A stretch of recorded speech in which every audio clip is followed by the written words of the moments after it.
Okay, it started. Yes, Mataji. Yes. Okay, thank you so much, Mataji.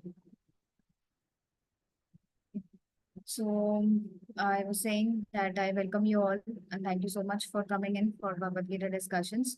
This section that we have been discussing, which is from 2.11 to 2.30. This section is mostly on the knowledge of the matter and soul, basically matter and spirit, that the difference between matter and spirit. This is what Krishna gives in this section. Can anyone tell me to which questions answer, like to which arguments, Arjuna's which argument has been answered in this section? Arjun gave 5 arguments, right? That why he doesn't want to fight. So which particular argument is being answered here? Compassion. He has compassion for his. Yes. So compassion basically to the body of his relatives. Because they will die. So Arjun is feeling compassion that how can I kill them? Right. So now when Krishna is giving this knowledge, he's trying to make Arjun understand that the body is temporary and the soul is eternal. And then Krishna gives various characteristics of the soul that we covered in the last class. We also covered there are many subtle things on the soul, like the form of the soul, and there are many things that we discussed in the last class. Like there were some concepts how a particular soul gets a material body because it wants to come to the material world. So to enjoy the material sense gratification, it has to acquire a material body. And similarly, when we go back to Godhead, the soul will get the spiritual body. So basically, this is the basic understanding which is important to understand spiritual knowledge. Unless and until we understand what is soul and what is supreme soul and what is the relation between soul and the supreme soul, it is not possible for the spiritual knowledge to begin. And that is why it comes in the very start of Bhagavad Gita. So 2.11 Krishna starts speaking, and then the first thing that he starts to speak is about the soul, right? So this is very important to understand. Although we will see it in today's verse that how it is very amazing and generally it is not so easily perceivable, the difference between the body and the soul, because we are so much engrossed in the material body that we identify more with the body rather than the soul. So we will see what is the solution to that. Okay, Mataji, Vijay Mataji is not able to join. Mataji, you can send her the link. If she is there in the group, she would be able to join. Okay. Mataji, I am her sister, Dr. Rajlakshmi, and Okay. she is not able to join through the link. Has she is having Zoom installed in her mobile phone or laptop? Yeah. And then she should ICF be. has different.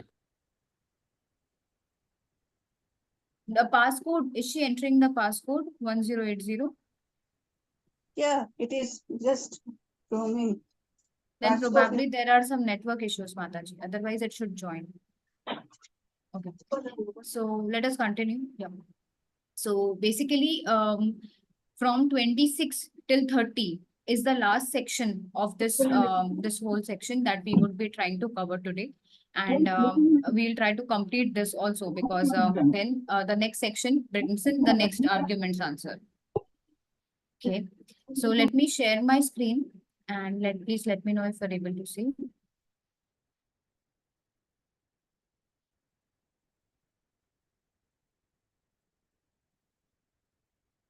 Okay.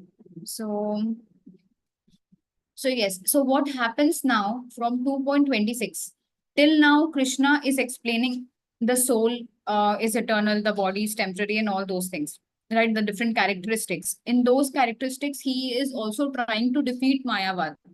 Like, for example, when Krishna says that the soul is insoluble, it is immutable. So basically, immutable means it cannot be changed, right? It is non-changeable. So basically, when people say that the soul will become super soul, that is not possible because the soul cannot change. It will remain as it is, the way it is. Then there are so many things like we discussed, insoluble. It cannot be like it is not possible to that the soul is soluble in any other thing. So the concept of that we will merge in the Brahma Jyoti, that is defeated, because we will not merge. If we are merging, then we will lose our identity, right? But the identity is never lost. The soul will always remain as an individual entity, separate from Krishna, with the qualities of Krishna, but in a very minute way. But we can never merge into the Brahma Jyoti. Even in Brahma Jyoti, the souls who get liberation in Brahma Jyoti, they float in the Brahma Jyoti. That is the three levels of liberation, right? Brahman, Paramatma, and Bhagwan. So the lowest level of liberation is Brahman liberation. And the Brahman liberation is basically, the soul is basically, it has reached Brahma Jyoti. But in Brahma Jyoti, there is only light. But because that light is coming from the body of Krishna, it has all the qualities which makes the soul in all pleasure situation. Like the soul becomes neutral in its desire sort of thing. It will not desire any more thing. But there is no seva. There is no positive service of the Lord. So that particular thing is there. So all the, like I mentioned in the group, right, that if you go through each and every characteristics that we have covered in the last classes, there are many characteristics which are actually through which Krishna is defeating the Mayavad philosophy. Okay, so now what happens from 2.26 is, now Krishna is coming up with another philosophy, and this philosophy is of atheistic nature. Why Krishna is bringing up this? Let's say Krishna gave all the things to Arjuna, the knowledge of soul. Now what he says is, even if you think that there is no soul, there is only this body. This is what generally the Buddhist philosophy, the atheistic philosophy, they believe that there is Is no Mataji audible to everyone? Hare Krishna. I can't hear Mataji. Yes, yes, Mataji. It is audible. It is audible. Oh, sorry, Mataji. Audible, Mataji. Okay. Yeah, Mataji, you can check your um, okay.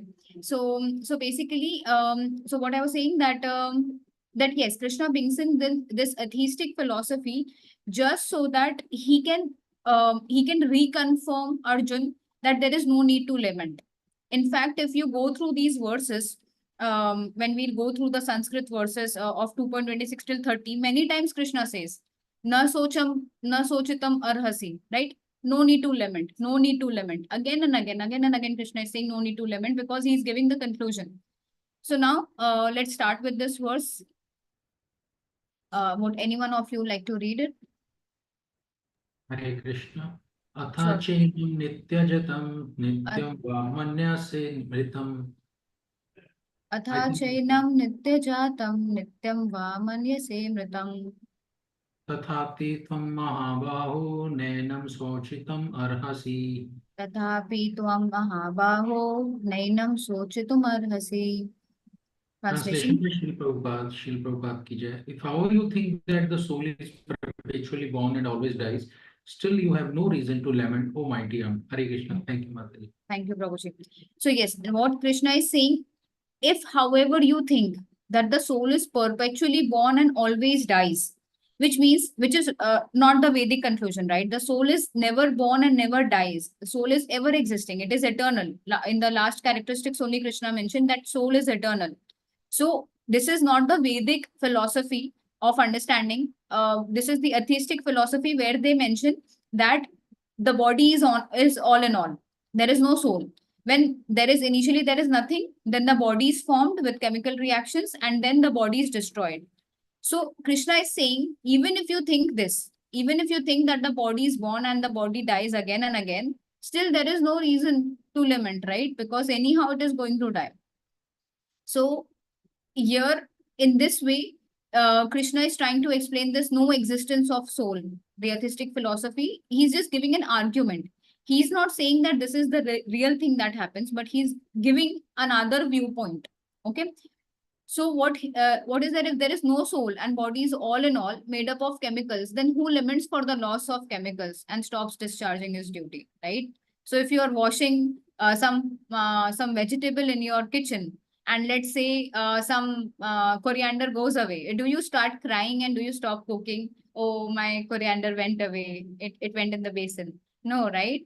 There are so many wars that are happening. There are so many rockets, missiles which are being tested. There are so many chemical laws that is happening, right? So much of things are getting destroyed every moment. Are we lamenting for those loss of chemicals? No. That is what Krishna is trying to make us understand here, that even if you think that there is no soul and body is all in all and it is made up of chemicals, so when we die, what is happening? Basically, it's the loss of chemicals, right? But do you lament for the loss of chemicals? No. So this is what Krishna is trying to bring another perspective for Arjuna. But this perspective is wrong, which Krishna will reinstate in the next verses in 2.30. But to understand this particular concept, what the atheistic people and the modern scientists even believe, and we are also somewhat, because we have been educated in the modern system, we also have this concept in our mind. Like, for example, there are many people who believe in the Darwin's theory of evolution. So, actually, if you read Darwin's theory, it is more of assumptions. He is actually assuming that probably there have been a very big thing, and then because of the chemicals, that then this type of animals started to begin, then this type of monkeys, then this type of man. This way, this is assumption. He himself mentions in the book that this is assumption. Even scientific experiments start with an assumption. Let us assume, and then they try to prove a particular theorem, right? But actually, you see, what is science? Science is observation and experiment. The Vedic scriptures that we are actually studying, they are the best scientific theories, because whatever you read in this Vedic scriptures, that is also observed and that can also be experimented. And similarly, the scientist cannot do that. Like, for example, if the scientists say that this body is just made up of chemicals, there is no soul, because the scientists do not believe in soul. So if they do not believe in soul, then why do they say, cannot they say that at the time of death, what has happened? They say that this person passed away. The chemicals are still there. The Yes. body is still there. But where's the consciousness? Why that person is not behaving like the way he used to? So they themselves are defeating their particular philosophy, right? So this particular theory of Darwin's theory of evolution, that we have come from monkeys. Okay, who would believe that? Who would keep monkeys photo in Pitru Paksh? Okay, these are my ancestors. Will you keep monkeys photo? No, right? So, and if we are coming from monkeys, then why do monkeys exist? There should be no monkeys. If all the monkeys have transformed into humans, then there should be no monkeys, right? So there are many, many fallacies in Darwin's theory, and it's not like only the Vedic people defeat the Darwin's theory. Even if you just search, that there are so many people, so many other professors, university people who are not into science, spiritual knowledge, even they say that the Darwin's theory is having a lot of fallacies. Right. So this is something which we have to understand. When we are reading Bhagavad Gita, we also have to cut down these thought processes. If we are having that we have come from monkeys, or the Darwin's theory is true, all these facts that we used to consider since our birth till now, those facts are basically wrong. Right. So this is one thing. The other point is, there are many people, generally movies, they come up, you only live once, YOLO. You only live once. So these type of thought processes, that I must enjoy my senses to the highest way, so that I should not have any regret when I die. Totally bogus. Totally bogus. Because even if you enjoy to the fullest, still at the end of your life, you would still have desires. You will still regret, because you cannot enjoy to the maximum. There will be frustration. The material world is made in such a way that there will be frustration how much you try to enjoy. So this thought process of you only live once is wrong. Prahlad Maharaj says we are chewing the chewed, right? Whatever we have done in all the last previous births, the same thing. Enjoying our senses, getting a family, getting children, struggling to raise them up, struggling to enjoy our senses. The same thing we have been doing in animal life, the same thing we are doing in human life. Again and again, the same thing we are doing. And whatever small, very minute pleasure that we are getting, we think that it is a lot. Right? This is the actual illusion. This is Maya. That whatever small pleasure that we get, we think that it is lot. And we come up with this theory of that I must enjoy. There is also a very nice incident that I would like to, that I recalled and I would like to share with you all. So I'm not sure whether I shared this in the earlier class or not.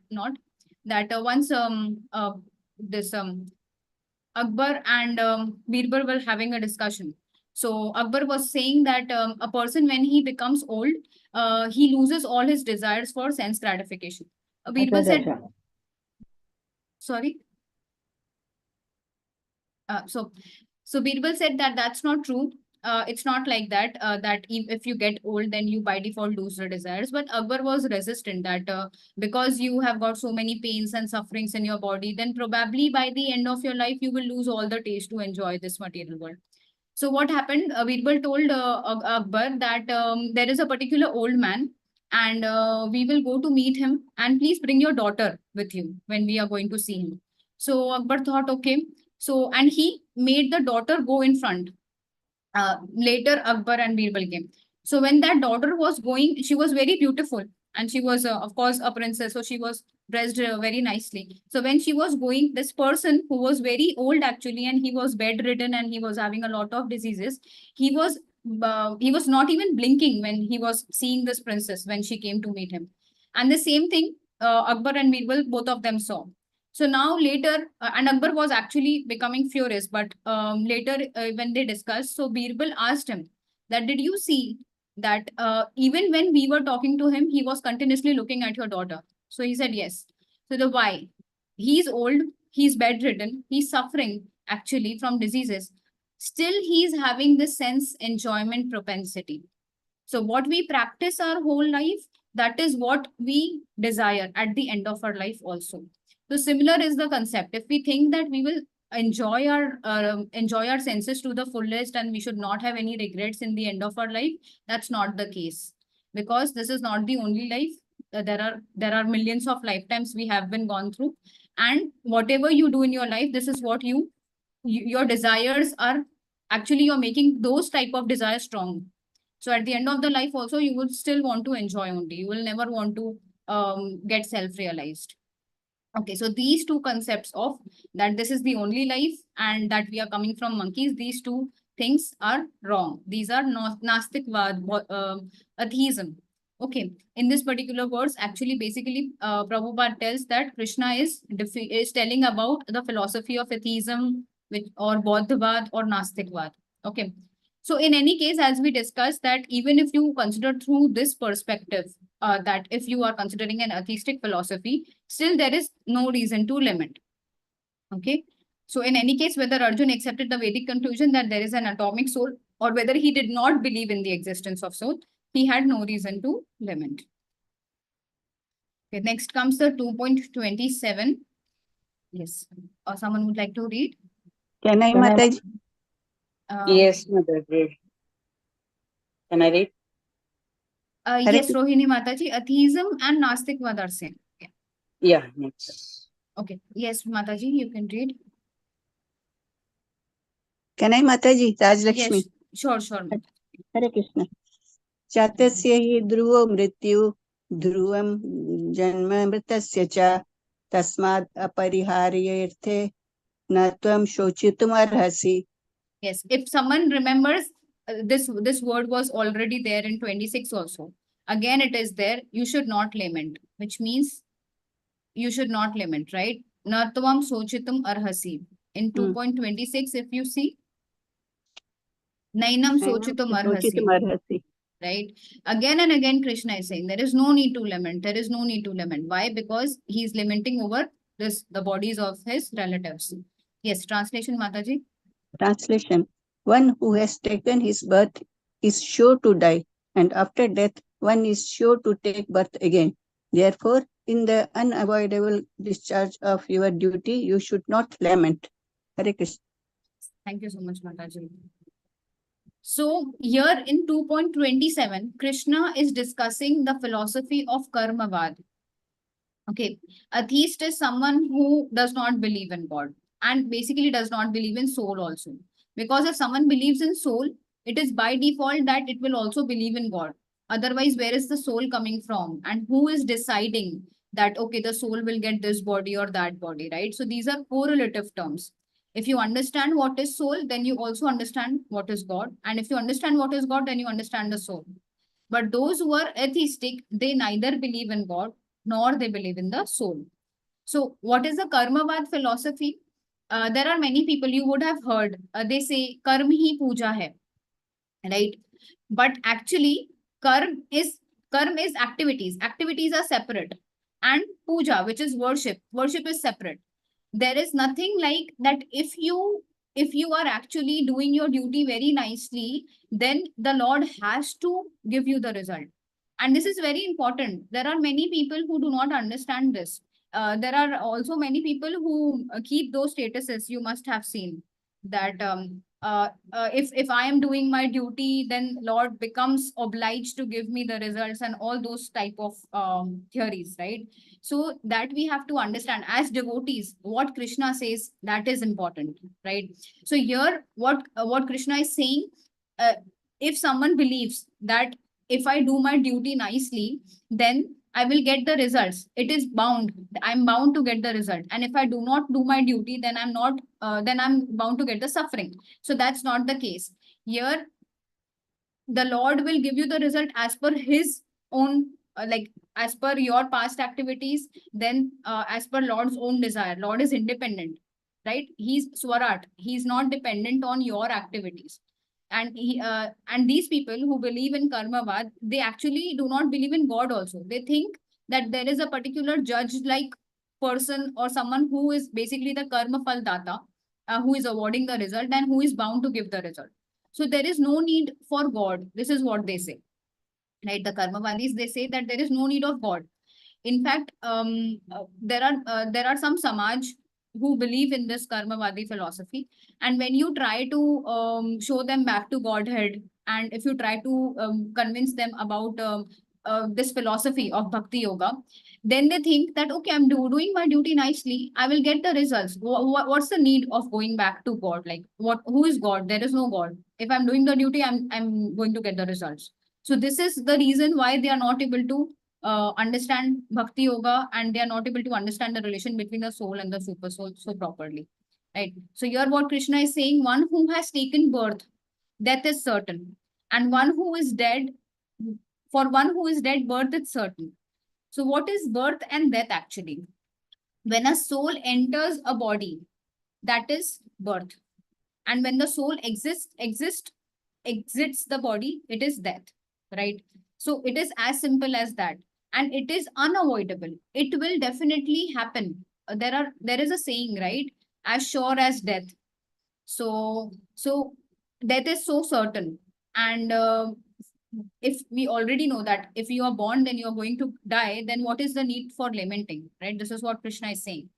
And because you should not lament for this, you must also perform your duty.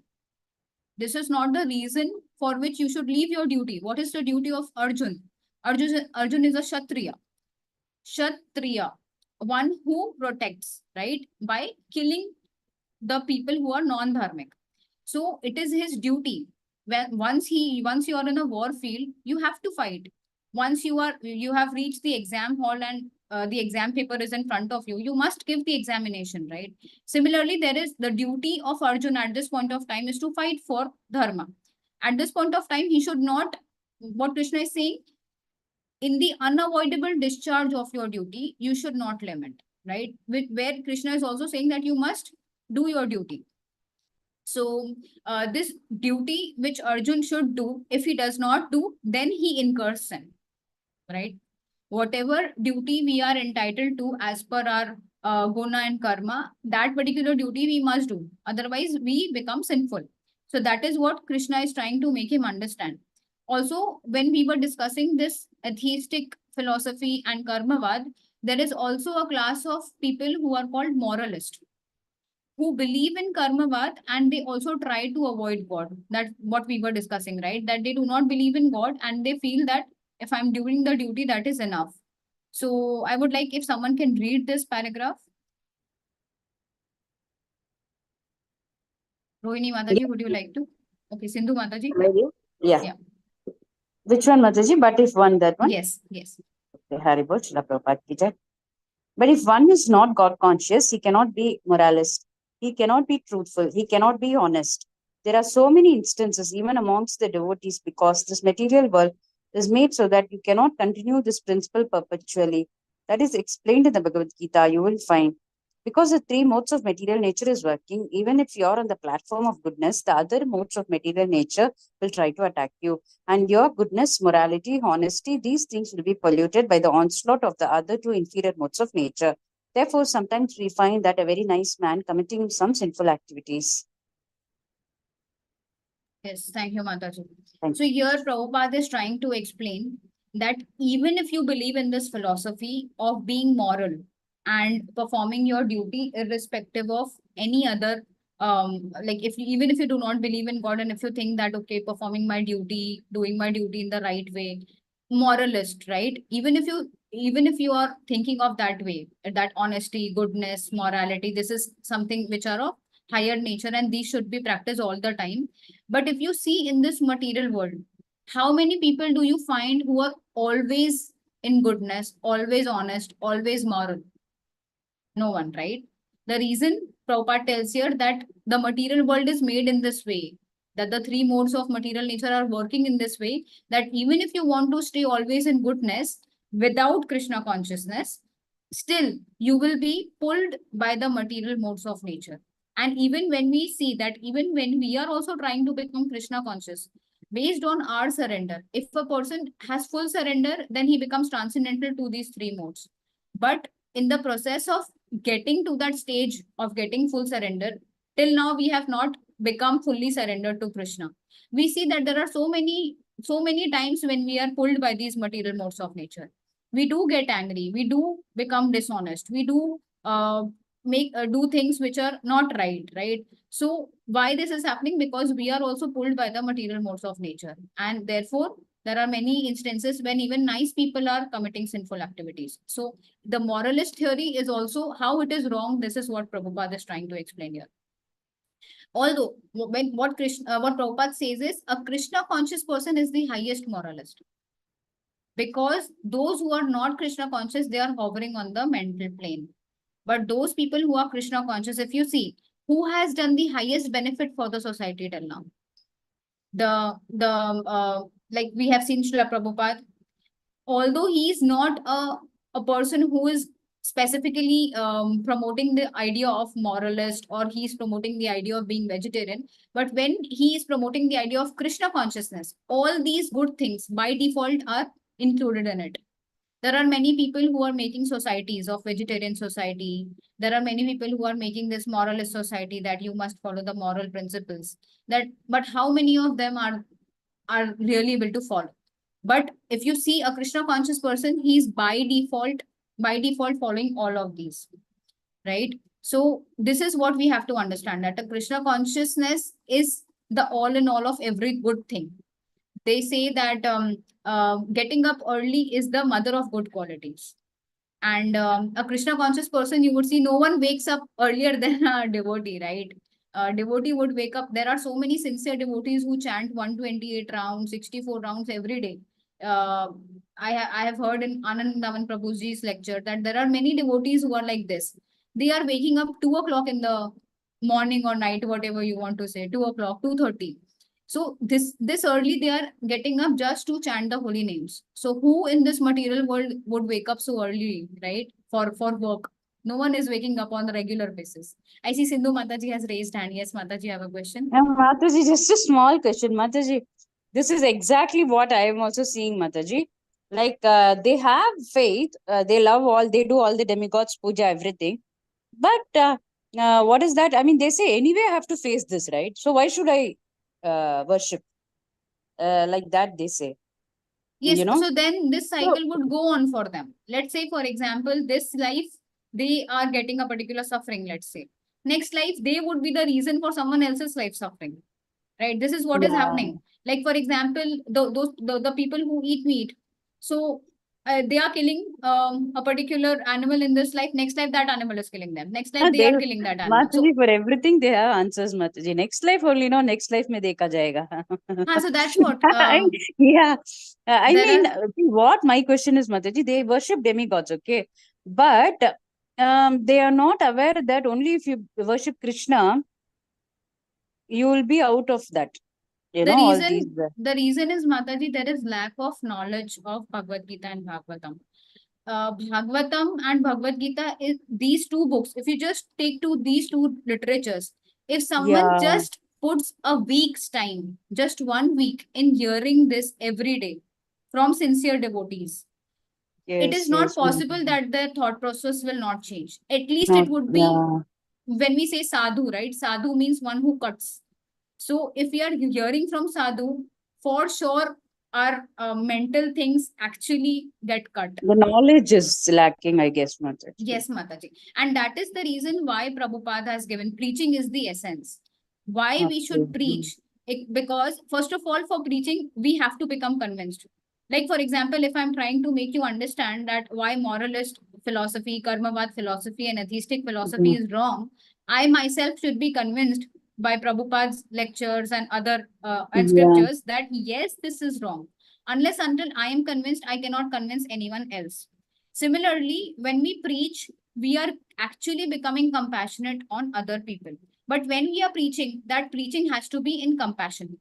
In compassion means we should not, Yeah. we are not those type of devotees who can just go and fight like anything, right? Because we are not that strong in the knowledge of Yeah. Shastra.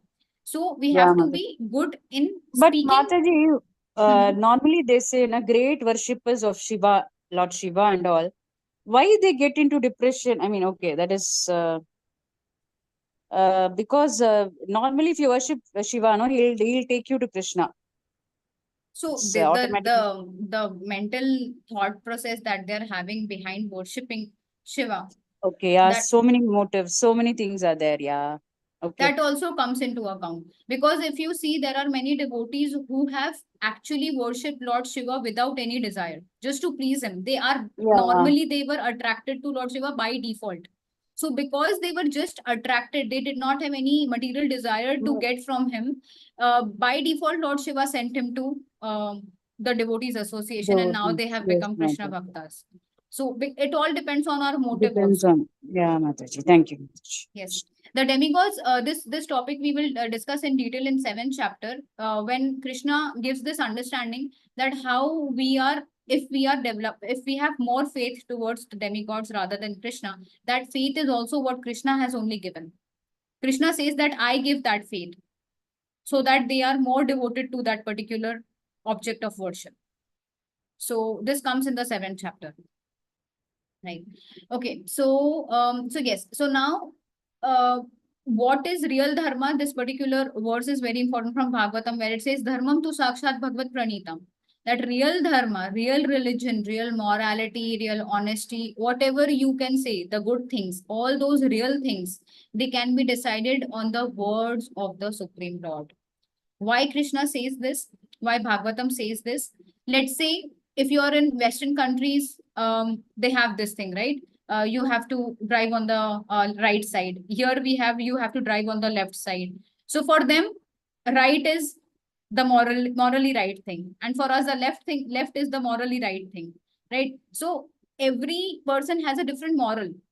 One person may say that meat eating is immoral. The other person may say that meat eating is moral. What is so sinful in eating meat? So every person has a different level of morality. There is nothing which can be said that okay, if people who are called as moralist, whatever morals they have, that morals is applicable to everyone in the whole world, right? Because there would be many other people in many different countries, circumstances, time, who would defeat their philosophy, right? So, what is the standard of morality? What is the standard of honesty, austerity? Any good thing that you see, the standard is the words of the Lord. If Krishna has given that law, then that is the standard. Based on that, everything will happen, even if you believe or you do not believe. Prabhupada used to say, if you are putting your finger in the fire, if you do not believe that fire burns, still your finger would be burned, right?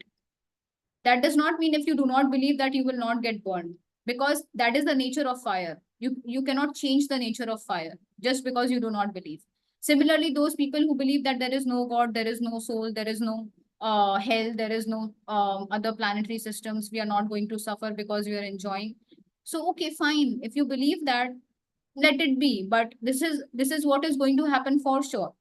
If you do not believe the scriptures, that does not mean you are barred from the rules and regulations of the scriptures, right? So, and one more thing, Prabhupada says that there are three types of people. One who learn by others, one who learn by experience, one who learns by listening to others' experience, and one who actually experience. Sorry, I'm just getting confused.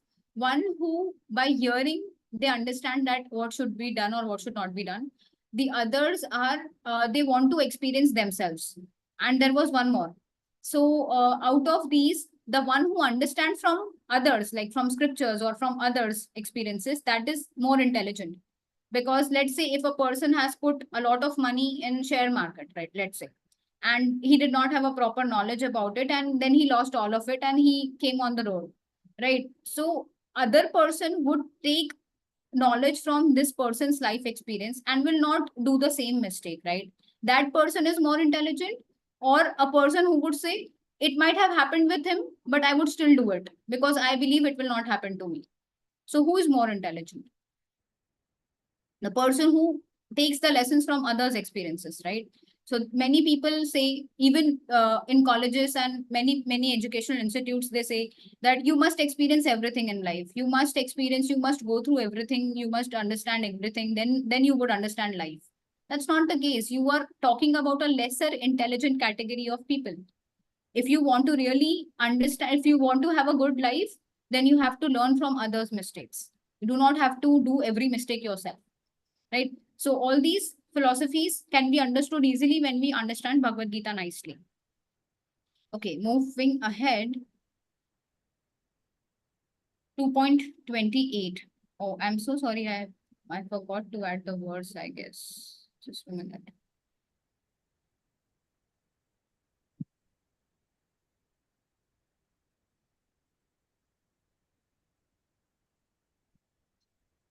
Yes, if someone can read this. Hare Krishna Mataji. Yes, Mataji. अव्यक्तादीनि भूतानि व्यक्तमध्यानि भारत अव्यक्तानिधनान्येव तत्र का परिदेवना. Translation by Srila Prabhupada. Prabhupada ki jai. All created beings are unmanifest in their beginning, manifest in their interim state, and unmanifested again when annihilated. So what need is there for lamentation? Thank you, Mataji. Hare Krishna. Thank you so much, Mataji. So we saw in 26, Krishna said, Na tum sochitum arhasi. 27 again, what is the need to lament? Again, he's saying, right? What is the need to lament? So Krishna is again and again, by giving different ways of thinking, he's just trying to make Arjun understand that there is no need to lament. If you just actually see the bhav of Krishna, he has become the spiritual master of Arjun, but he's also the friend of Arjun, right? And how much he wants that you must not lament. If you are lamenting, let's say, and your family member sees you, how much do they try to convince you, right?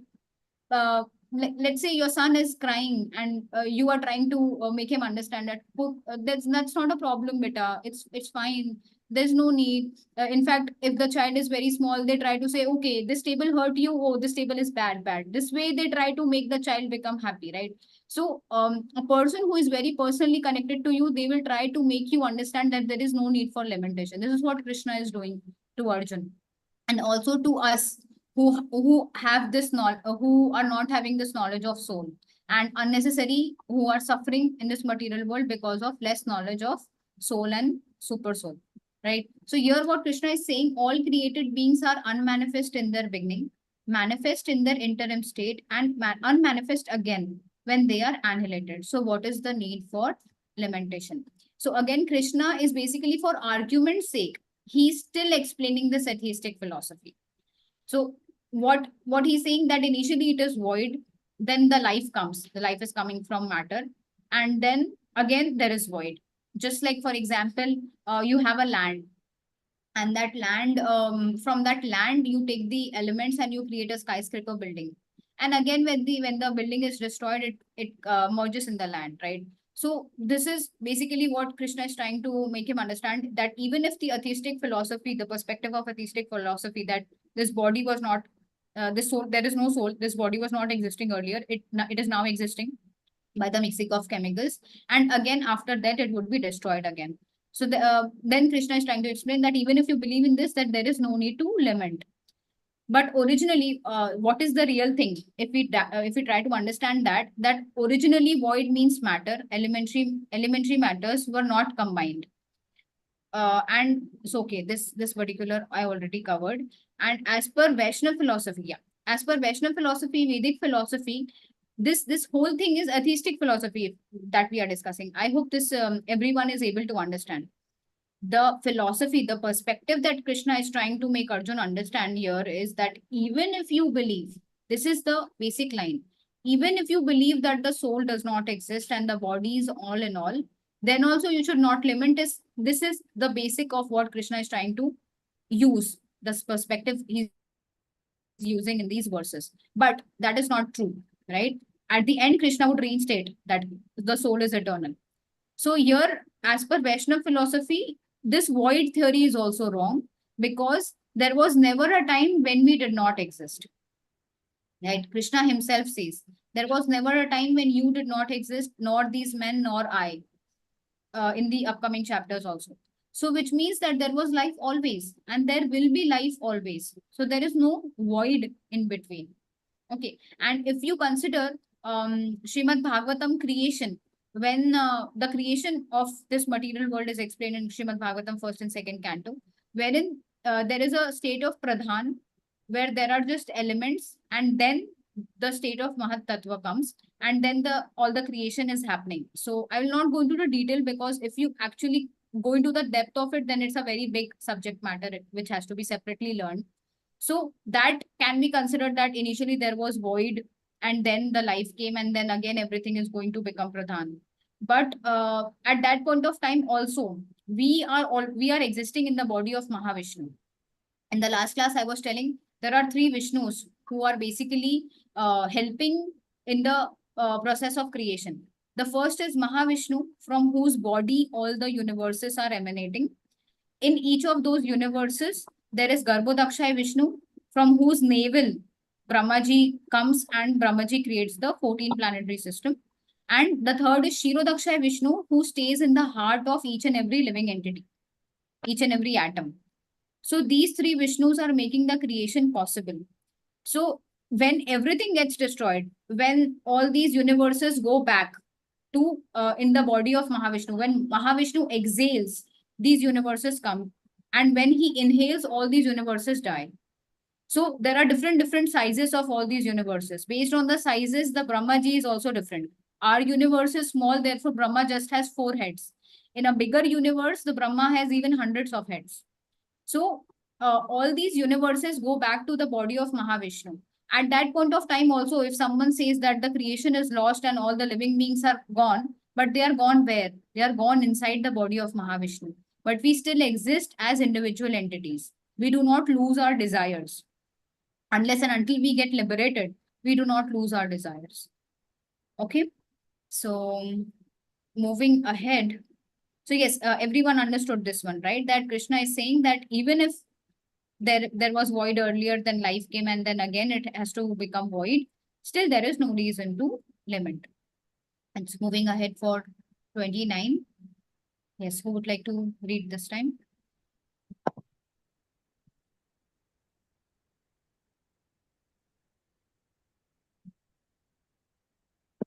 Sudha Mataji.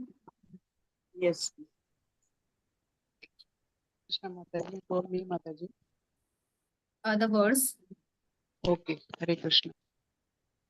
आश्चर्यवत् पश्यति कश्चिदेनम् आश्चर्यवत् वदति तथैव चान्यः आश्चर्यवच्चैनमन्यः शृणोति श्रुत्वाप्येनं वेद न चैव कश्चित्.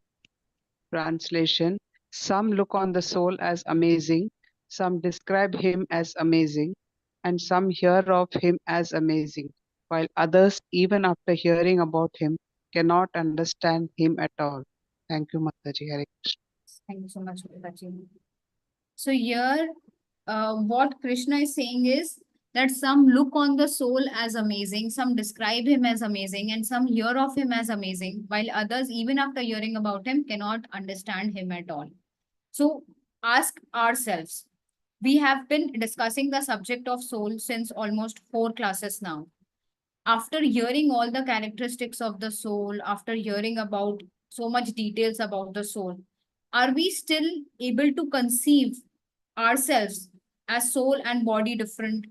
And at every point of time, are we able to react on the level of soul? No, we are still reacting on the bodily level, right? So why this is so? Because Krishna says that this is amazing. Prabhupada says that in this modern society, which is so proud of scientific advancement, but so far the soul is concerned, it is amazement. Nobody understands. And that is the reason they directly reject the existence of soul. They are basically just studying matter, matter, and matter all their life. And they do not bring in consciousness, because consciousness is something which is very far from their knowledge spectrum. So they are very amazed with the soul and they do not understand it. Even those who are hearing about the soul, it is still a mysterious thing. It is an amazement. So why are we not able to comprehend the soul? Why are we not able to comprehend its characteristics? The reason is because bhakti is needed to understand the soul. Without bhakti, it is impossible to conceive soul, to conceive that it is separate from mind, intelligence, and body. Mind, intelligence, and false ego, it is separate from body. It is very difficult. This process of chanting Hare Krishna, the process of hearing Srimad Bhagavatam and Vedic literatures, this process actually, if someone is chanting 16 rounds attentively, this is what I've heard from the senior devotees classes, that if a person has been chanting 16 rounds attentively through many, many years, then he comes on that platform when he is able to perceive that there is a difference between me and this mind, intelligence, and false ego, and that this mind is controlling me. This mind is trying to make me do a particular thing, and then they are able to reach out. They are able to cry out to Krishna that Krishna, please help. So this particular level of understanding comes through bhakti. And why we cannot understanding at we are not able to understand it at this point of time is because we have to come above, like, to understand a particular thing, we have to come above that its level, right? So just like one who is able to see, who has seen the sun globe, for him to understand what is sunshine is not very difficult, because he has seen the sun globe. He can see that, okay, the sunshine is coming from the sun globe. But one who is perpetually in darkness, who has never ever seen a sun globe or even light, never has seen the sunshine nor has seen the sun globe, for him, what is light, what is sun, it is very difficult to understand. So we have been perpetually dwelling in this material body since millions of lifetimes. So for us to suddenly understand soul is difficult, because we have not seen, we are totally into this illusion of material body. And in Bhagavatam, there is a particular verse 7.5.32, which tells that we will never be able to understand unless and until we take the shelter of a pure devotee. Okay, yes, this one. If someone can read the translation. Yes, Mataji. Translation. That's Divine Grace, Srila Prabhupada ki jai. Unless they smear upon their bodies the dust of the lotus feet of a Vaishnava, completely freed from material contamination, persons very much inclined towards materialistic life cannot be attached to the lotus feet of the Lord, who is glorified for his uncommon activities. Only by becoming Krishna conscious and taking shelter at the lotus feet of the Lord in this way can one be freed from material contamination. Thank you, Hare Mataji. So it's so clear. Bhagavatam is so clear. We see, right? It is crystal clear. Bhagavad Gita, Bhagavatam, it's so crystal clear. Unless they smear upon their bodies the dust of the lotus feet of a Vaishnava, completely freed from material contamination. So first of all, who is that Vaishnava? Is it spiritual master and also the pure devotees of the Lord, right? So what do you mean by smearing our bodies with the dust of their lotus feet? It is also literally applicable that we take the dust of the lotus feet on our heads. That is also important. But more important is understanding their instructions. If I want to progress in spiritual life, I must follow the instructions of a bona fide spiritual master and other senior devotees, pure devotees of the Lord, who are freed from material contamination. So unless we do this, we will not be able to understand Krishna, and not able to understand God, not able to understand the soul also. Right. So this is the way we can understand. So it's not like it will always remain the subject matter of the soul will always remain an amazement for us. That's not the case. When we are on the level of our senses, we will not be able to identify how our senses are being controlled. We have to come on the level of intelligence by reading the Shastra. Then we are able to see how our senses are being controlled by the material modes of nature. Similarly, when we want to understand the level of the soul, we have to become the servant of super soul. Once we are in the process of becoming the servant of the super soul, and once we become the servant of the super soul, then we are able to perceive the soul as well. So we have to go a level above to understand the soul, right? And this particular tad vignartham sagurum eva bigachet, where Mundaka Upanishad 1.2.12 says, to understand these things properly, one must humbly approach with firewood in hand a spiritual master who is learned in the Vedas and firmly devoted to the absolute truth. So this way we have to understand that it's not something which is incomprehensible. So now from 2.26 till 2.29, Krishna was giving all this knowledge that of the other viewpoint, and that why through that viewpoint also Arjun should not lament. In 2.30, Krishna will again reinstantiate the right conclusion, which is as per the Vedic philosophy that the soul is eternal. So yes, someone can read the words. Hare Krishna, Mataji. Yes, Mataji. Dehi nityam avadhyoyam dehi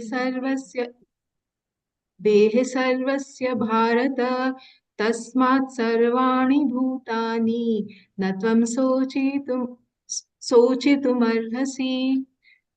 Prabhupada's translation, Prabhupada ki jai.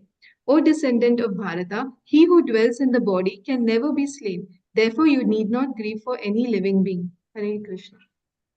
Thank you so much, Mataji. So, O descendant of Bharata, again, when Krishna is saying this, Bharata, he's telling him his identity. What is Arjuna's identity? He's a descendant of Bharata. So, of course, through that, Krishna is saying, of course, you will not believe in the atheistic philosophy, right? A person who is a descendant of such a great dynasty, he knows that this atheistic philosophy is wrong and the Vedic conclusion is right. And what is the Vedic conclusion? He who dwells in the body is eternal and can never be slain. So by this point of time, Krishna was saying that if your body is all in all and the body gets destroyed, the body again comes, then what is the need to lament, right? This is the way. But then now again, he's reinstating the right conclusion that the soul is eternal. He who dwells in the body, the soul. And the soul can never be slain. Therefore, you need not grieve for any creature, right? So this, after putting forward all the definitions and arguments from different angles of vision of different philosophers' thesis, now Krishna concludes, my dear Arjuna, take it for certain that the soul within is eternal, right? There is one more point with what Prabhupada explains in this particular verse, that Arjun actually surrendered to Krishna, right? Karpanya dosha upahat swabhava, that particular verse, when he says that I surrender unto you, please guide me.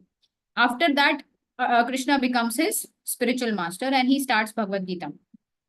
So now what Prabhupada says, that even if you are not able to get convinced with the knowledge of the soul, and if you are still believing in the atheistic philosophy, but because once we are approaching a spiritual master, we have to take it for certain that whatever the spiritual master is telling, even if I'm not able to get it, but that is correct.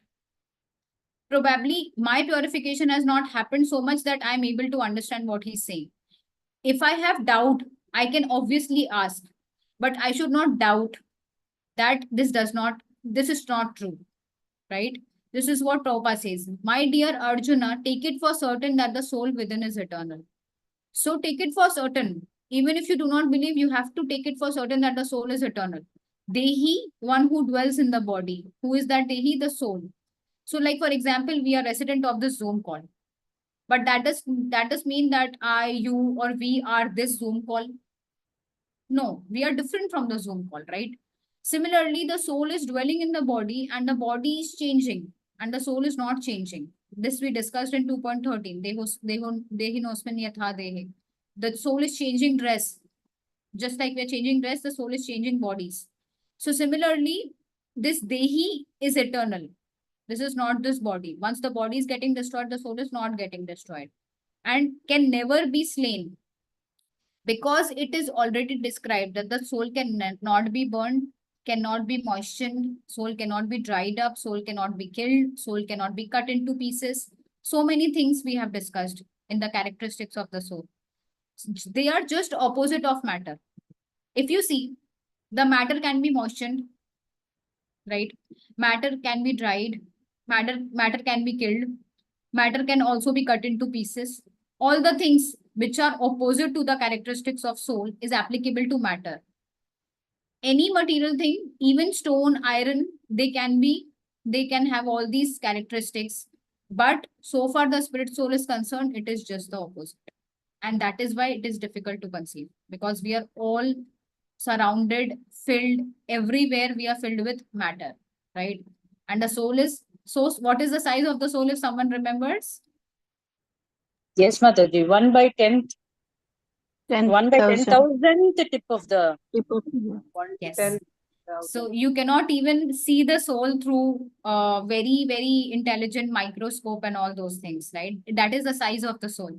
So everywhere, if you are surrounded by the material things, the matter, and because all those matter has characteristics which are totally opposite of the soul, then because of that, it becomes difficult to perceive the soul, because the soul is totally opposite, right?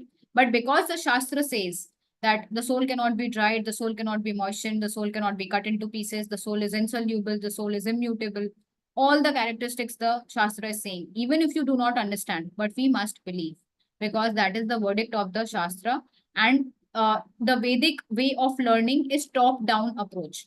There are two ways. One is top-down. Whatever is coming from the authority, you take it as the truth. And another is bottom-up.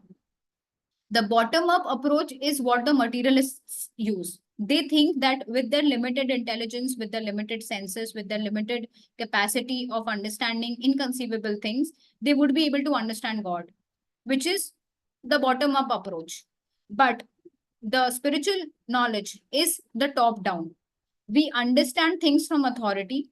Authority is bona fide spiritual masters, the scriptures, and then in the direct parampara system, evam parampara praptam imam rajar shayo viduhu. In 4th chapter, Krishna tells that this parampara system, if you are actually in line with it, and if you are inquiring submissively from a spiritual master and doing seva, then this knowledge is revealed. So this knowledge of the highest absolute truth cannot be conceived by limited people like us if we try to understand from our end. But when we understand the scriptures from directly from the words of the Lord and in the right spirit, in the right submissiveness attitude, then we are able to realize this knowledge. Okay. So this was the basic connection between from 2.25 till 30, that till 2.25, Krishna presented his own opinion and the scriptural conclusions on why one shouldn't limit for the soul. From 26 till 29 that we covered today, Krishna is presenting another viewpoint, the atheistic viewpoint, according to the material vision, which rejects the existence of the soul. And through that, Krishna is trying to explain to Arjuna that you should not limit. But again in 2.30, knowing them, one can appreciate Krishna's viewpoint, which he reiterates in 2.30, where he says that the soul is eternal and you should not limit, it cannot be slain. Okay, so that was all. Anyone has any questions, comments, suggestions, feedback? Mataji, what is bottom up? Bottom up Knowledge. is the material way of learning, Mataji. Let's say what we are doing through scientific thing, right? That we are assuming something, then we are trying to do the experiment, then whatever result we are seeing, then we believe. They say, right? What we see, we believe. whatever that comes in the perspective or of their senses, whatever they are able to logically understand through their senses, that they believe, right? So what is happening? They are trying to understand an inconceivable thing through their limited material senses and body, right? Yeah. So that is Yeah. called a bottom up approach, which is wrong. The Shastra says we must understand from the authority. We must follow the top to bottom approach. Thank you, Mataji. Thank you, Hare Krishna. Yes, anyone has anything to add? If someone would have heard any more details around this, which can help everyone, they can also share.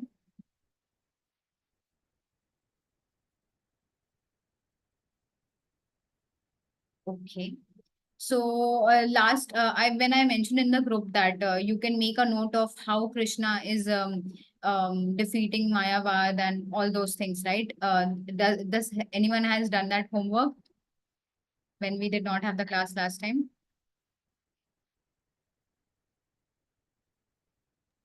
No? Yes, Mataji. Hare Krishna. Okay. I just gone through the verses just to revise. Yeah. Okay.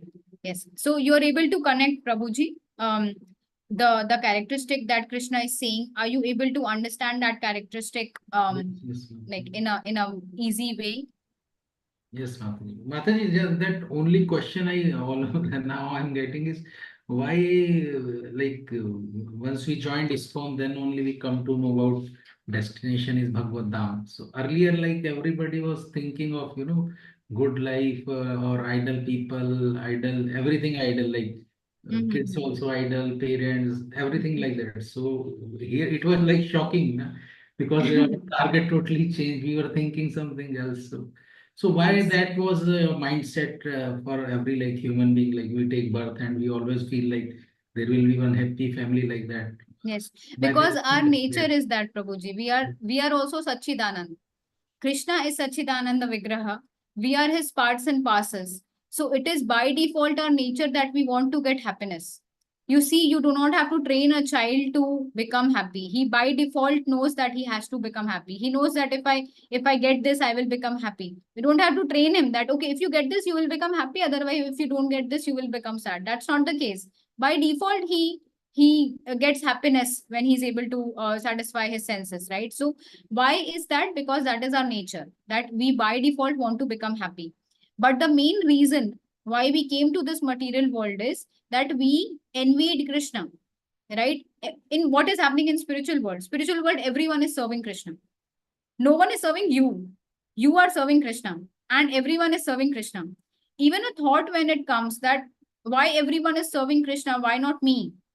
That is called envy, right? So with that, because of that, the false ego develops, and then Krishna tells, okay, don't worry, if you want to enjoy, you go to this material world and you try to enjoy. But because Krishna is a loving father, he also wants us to come back to him, because we are anyhow suffering here. When we come here, when we try to enjoy every small thing that we try to enjoy, we get a lot of suffering. A suffering, the Radhanath Swami Maharaj says, the essence of suffering is to realize that I am not the controller. If I am suffering, I have to understand I'm not the controller. Krishna is the controller and I must surrender unto him. So that is why we are having so much suffering. And the thing that you mentioned, that why only after coming to ISKCON we got this knowledge, that is the mercy of Srila Prabhupada. That is the reason we say Srila Prabhupada ki jai. Because a person who was in Vrindavan, who is already self-realized, who has got a spiritual master, who is anyhow going to go back to Godhead, even if he would have not taken this much effort to go to Western countries, he would still go back to Godhead. He's a pure devotee, right? What is the need he would take so much trouble for us? But he had this compassion. He wanted to fulfill his guru's order. He wanted to fulfill the prophecy of Nityananda Prabhu, that in every town and village, the Lord's holy name would be spoken, so chanted. So that is why he took so much of risk at this age of 69, 70 years, and he traveled so much with heart attacks, and he gave this knowledge to us. So we are by default obliged to Srila Prabhupada. He has created our eligibility. There is a Sukruti which is needed to come to spiritual life. That Sukruti comes by association of devotees. If Prabhupada would have not come, and if he would have not started ISKCON. So how we have got our Sukriti? Sometime we have heard about, sometime we might have heard Hare Krishna when the devotees go for Nagar Sankirtan. Sometime we would have got prasad from the devotees. Yeah, from any other people. Some people have got Prabhupada books as their mercy. By these small transcendental things, prasad, holy name, books, by these small transcendental things, our Sukriti develops. And then we actually are able to come into the association, inquire, become submissive, understand the knowledge, right? Do seva. All those things become comes to us because our eligibility has been created. And who has created that eligibility? That eligibility is created by Srila Prabhupada. When Srila Prabhupada went to the Western countries, some of the disciples used to ask him that how can it happen? They were having drugs, they were doing illicit sex, they were intoxicated, they were meat eaters. There was no eligibility at all. These people were the least people to get into bhakti by lifestyle way.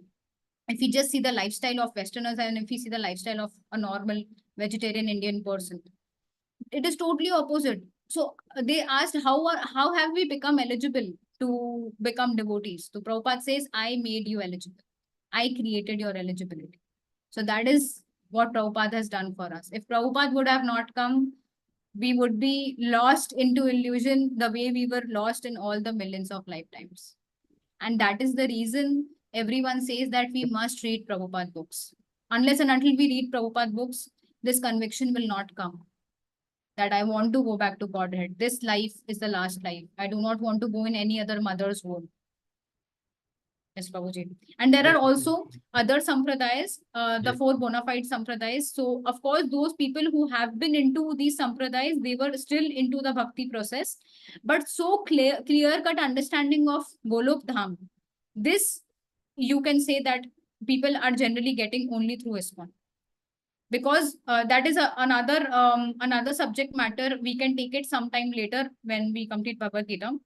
The four bona fide sampradayas, what are their philosophy, and how Chaitanya Mahaprabhu has taken every sampradaya has 4 points, 4 what we can say conclusion sort of things. From every sampradaya, Chaitanya Mahaprabhu has taken 2 points, and by taking 2 points from all the sampradaya, Chaitanya Mahaprabhu has given us this philosophy of Achintya Bheda Bhed Tattva. This Achintya Bheda Bhed Tattva is the basis of understanding bhakti process, and in liberation also, like Vaikuntha is also highest liberation. It's not like Vaikuntha is lower, but Golok is something which is almost unreachable. The bhav of the gopis, the bhav of the servants of the gopis, the manjaris, it is inconceivable to human. Only through the because of Chaitanya Mahaprabhu, because of Madhvendra Puri, Ishwar Puri, Chaitanya Mahaprabhu, this Brahma Madhav Gaudiya Vaishnav philosophy has come, which is opening the doors of Goloka. Otherwise, even if people do bhakti, they were going to Vaikuntha only. They are serving the 400 Vishnu form only. The 200 Krishna form is very rare. He is not so easily attainable. Mataji, also one more point, Mataji, to add that the impersonalist Mayavadis, they don't know because they're having the poor fund of knowledge and they are not able to, accept the statements of Bhagavad Gita. So, like, also we have read, right, in the glass, the soul passes, and the scientists have they've conducted some experiment. I heard that.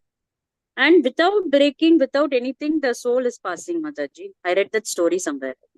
Okay, that's good if the That's- scientists have started Yeah. to believe. I'm so astonished that without anything, such is the power of the soul, that it is transformed from the glass to the other body, like the light, that is the soul, which that story was very good. I have to read it again. I don't Yes. know where. I'm not aware of this, so yeah. Okay, so that's what it's given here, like the easiest process that you asked to study, verses 11 to 30, is to accept the statements of Bhagavad Gita or learn from the Guru, like that. Yeah, the guru, basically guru is anyhow needed, because Yeah. we cannot try to understand Bhagavad Gita just by our own mental speculation. Even if we read it, the conviction will not come, because when we hear from others, the Yeah. purity of the person who is speaking the knowledge, that Yeah. purity, basically it's a consciousness thing. The consciousness of the speaker gets transformed to the consciousness of the listener. So if, let's say, here also, if you are not able to understand my point, it is also meaning that my consciousness is not on that level, which is also right. So that is also important, that we must hear every day from the pure devotees. Pure devotees as in the people who are totally surrendered to the Lord. So if you are hearing Bhagavatam every day, because Bhagavatam, no one can just read Bhagavatam in the temple, right? Those people are generally brahmacharis, or even if they are grasta devotees, they have been practicing since many, many years. And they have received the mercy through their Guru Mataji, when Maharaj. they read with association, it's Yes, totally different magic, Mataji, that I yes, experienced. totally different. Yes, Mataji. Okay, I see Rohini Mataji, you have a question. Mataji, it's about the soul. I have bit of a confusion. Like I listened to the YouTube your session the last to last Saturday. My understanding is this was whatever the soul has a spiritual, that I understood, but this soul which is in us, Mataji, uh, that's a spark, right? Am I wrong in that? Because I'm getting this idea even from the purport of Prabhupada, like in the purport for 17 and in the purport for 18 also. So the soul is the spark, right? The spark of the Lord. So basically, it's a part and parcel of the Lord. Spark means what? Fire has a spark. The fire is a big thing, right? You can see the form of fire. You can see the quality of heat is strong in fire. The spark of fire is very small. It's very, very small. It does not carry that much of warmth. The warmth that is there in the fire, it does not carry. But the constitution is the same. Whatever the fire is made of, the same thing the spark is made of. Similarly, Krishna is the fire and we are the spark. So we are also Sachidananda from the soul perspective, and Krishna is also Sachidananda. Krishna, all the qualities that Krishna is having, the same qualities we are having as a soul, but we are having it in very minute, like the quality is same, but the quantity is less in that way. So the position of the soul is in our heart, but that soul which we talk of, which is in us, is it a spark? Is it light? It's as I discussed, right? It has a form, and it is basically so small. You can just say that, of course, it would be having light, because if Krishna is all what we can say, all illuminous, so then the soul would also be having some illumination, right? So it must be a light, but what is basically is the position of the soul, that is more important to understand, Mataji, because you anyhow would not be able to perceive the soul, as in see the soul in this life, until we are there in this material body. Prabhupada says, for all the inconceivable things that we are not able to conceive, let's say, like for example, this particular thing, that how the soul looks, or how is the soul, basically, whether it is light or whether it is spark or whatever it is, we anyhow would not be able to see it with these eyes, right? So Prabhupada says that you follow the bhakti process, go back to Godhead and see for yourself. So this is what Prabhupada says. Right? So the more important thing that we have to understand is that what are the characteristics that Krishna has explained, and how we can actually perceive the soul through practicing the instructions of the spiritual master, and by studying the Shastras. Yes. Okay, Mataji. Hare Okay. Krishna. Mataji, I have one more. Yes, So Prabhuji. Mataji, like we are killing the body, not the soul, like soul. Na? So like who are, like if we kill an insect and all, so it is not that bad. Like we have not Sorry, killed the. Prabhuji, last time, what did you mention? We are just killing the body only, na? If Yes. we are killing any insect or any like animal or something, so it is just killing the body, not the, because soul is life. Yeah. Yes, yes. So there is one more important point here.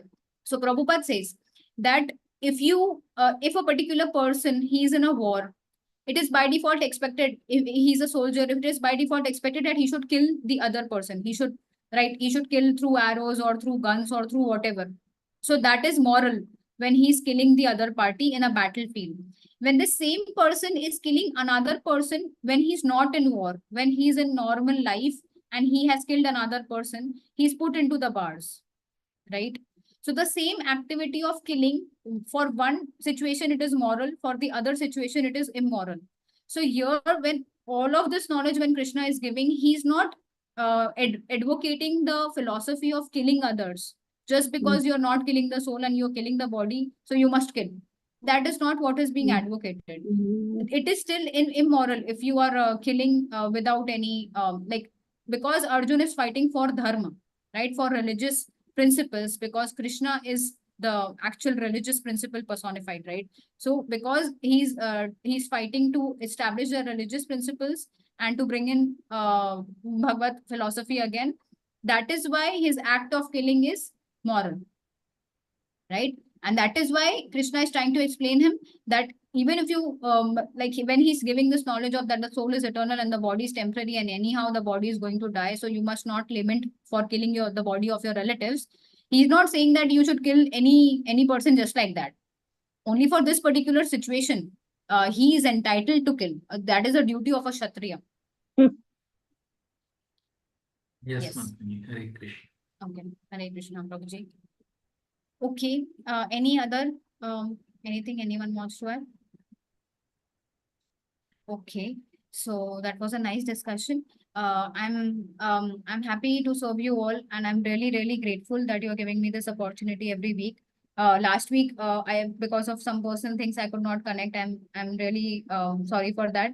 In fact, I felt more bad for not connecting. It felt like weeks and weeks I have not connected with you all. So I'm happy to connect with you all today. Thank you so much for your association. Whatever wrong that is coming in from me, that is all because of my impurities, and whatever thing which is coming as correct and you are able to get more convinced in following the bhakti process, that is all by the mercy of the Guru Parampara, Srila Prabhupada and my Gurudev. So all glories to them. Thank you so much. Vancha kalpatarubhyasya kripa sindhubhya cha patitanam pavanebhyo vaishnavebhyo namo namo. Ananta Koti Vaishnav Vrinda ki jai. Jagat Guru Srila Prabhupada ki jai. Thank you so much. Thank you, Mataji. thank you, Hare Krishna. Thank you, That was Mataji. very Hare interesting. Krishna. thank you, On the Mataji. soul